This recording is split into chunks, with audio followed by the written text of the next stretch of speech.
Gujarat vibrant సమ్మిట్లో ఇవాళ కీలక ఒప్పందాలు జరిగాయి. టెక్ దిగ్గజం సిమ్టెక్ అహ్మదాబాద్లో 1200 కోట్లతో సెమీకండక్టర్ ప్లాంట్ల ఏర్పాటుకు ఒప్పందం చేసుకుంది.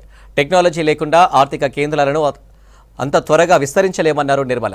సెమీకండక్టర్ పరిశ్రమకు మరింత బలమైన ప్రతిభావంతులు అవసరమని, అది భారత్తోనే సాధ్యమన్నారు అశ్విని వైష్ణవ్.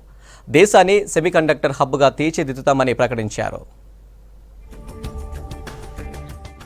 రెండో రోజు వైబ్రెంట్ గుజరాత్ సమ్మిట్ హఠాత్తుగా కొనసాగింది. పలు దిగ్గజ కంపెనీలతో కీలక ఒప్పందాలు చేసుకున్నారు. వ్యవసాయ శాఖ మంత్రి రాఘవ్జీ పటేల్ సమక్షంలో వ్యవసాయ, ఆహార ప్రాసెసింగ్ రంగంలో 8 అవగాహన ఒప్పందాలు జరిగాయి. కొరియన్ టెక్ దిగ్గజం సిమ్టెక్ అహ్మదాబాద్లో 1250 కోట్లతో సెమీకండక్టర్ ప్లాంట్ను ఏర్పాటు చేయనున్నట్టు ప్రకటించింది. Grain Spurs nutrients private limited అహ్మదాబాద్లో 375 కోట్లతో పెట్టుబడికి ఒప్పందం కుదుర్చుకుంది. సన్స్టార్ట్ లిమిటెడ్ 300 కోట్ల పెట్టుబడులు పెట్టేందుకు ఒప్పందం చేసుకుంది.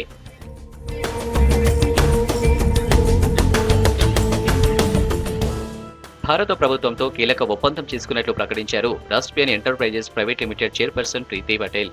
గుజరాత్లో ప్రాజెక్టు ప్రారంభించామని చెప్పారు. రక్షణ పరిశ్రమ, చిన్న ఆయుధాల విభాగం ప్రారంభ దశలో ఉందని అన్నారు. ఇప్పటికే ట్రయల్ పూర్తి చేస్తామని చెప్పారు ప్రీతి పటేల్.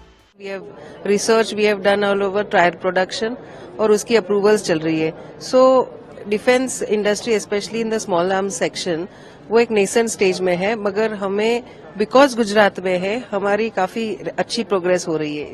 పెట్టుబడులకు స్వర్గద్వామంగా భారత్ ఉందన్నారు ఫైనాన్స్ మినిస్టర్ నిర్మలా సీతారామన్. ప్రపంచ ఆర్థిక కేంద్రాలన్నీ మూలధనంగా చూపెడుతున్నాయని చెప్పారు. సాంకేతికతను ఉపయోగించకుండా ఆర్థిక కేంద్రాలు అంత త్వరగా విస్తరించలేవన్నారు. భారత్లో రీటైల్ పెట్టుబడిదారులు తమ స్టాక్ మార్కెట్ వృద్ధికి దోహదపడతాయన్నారు. స్థిరమైన విధానాలు, సాధారణ పెట్టుబడిదారుల ప్రమేయం కారణంగా స్టాక్ మార్కెట్ల వృద్ధి కొనసాగుతుందని చెప్పారు Nirmala. Your commitment. So the capital aspect dominated most of these financial special economic zones wherever. Hong Kong, Singapore and many other countries, US, Germany, London. So most of these financial hubs, the city of London for instance, looked at money, investable money, money coming, money going out and so on. That is going to be the future. వచ్చే దశాబ్దంలో semiconductor పరిశ్రమకు మరింత బలమైన ప్రతిభావంతులు అవసరమన్నారు కేంద్ర మంత్రి అశ్విని వైష్ణవ్. ఇది భారత్ నుంచి వస్తుందని చెప్పారు. కోర్సులు, శిక్షణ విధానాలను అభివృద్ధి చేయడానికి తాము 104 విశ్వవిద్యాలయాలతో ఒప్పందం చేసుకున్నట్టు చెప్పారు. పెట్టుబడిదారులకు సహజ ఎంపిక భారత్, గుజరాత్గా ఉండాలన్నారు అశ్విని వైష్ణవ్.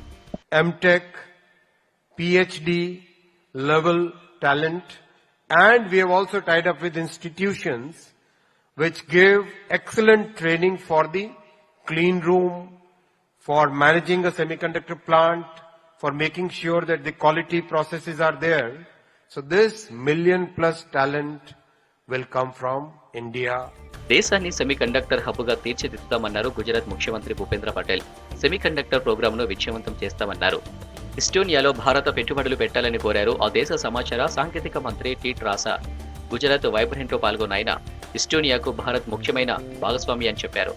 ఇస్టోనియా బలం ఐటీ, ఈ గవర్నెన్స్ అన్నారు. తమది అభివృద్ధి చెందుతున్న హరిత ఆర్థిక వ్యవస్థ అని చెప్పారు. గ్రీన్ టెక్ లో భారత్ సహకారాన్ని కోరుతున్నామన్నారు. Of course, the traditional strengths of Estonia lie in IT, in e-governance, and what is getting more and more important nowadays is the cybersecurity. So we are working together here with this, holding cybersecurity exercises for the Indian government. So these we see are the main avenues of mutual interest. Gateway to the future theme తో కొనసాగుతున్న ఈ summit లో 34 దేశాల భాగస్వామ్యం, 16 సంస్థలు పాల్గొన్నాయి.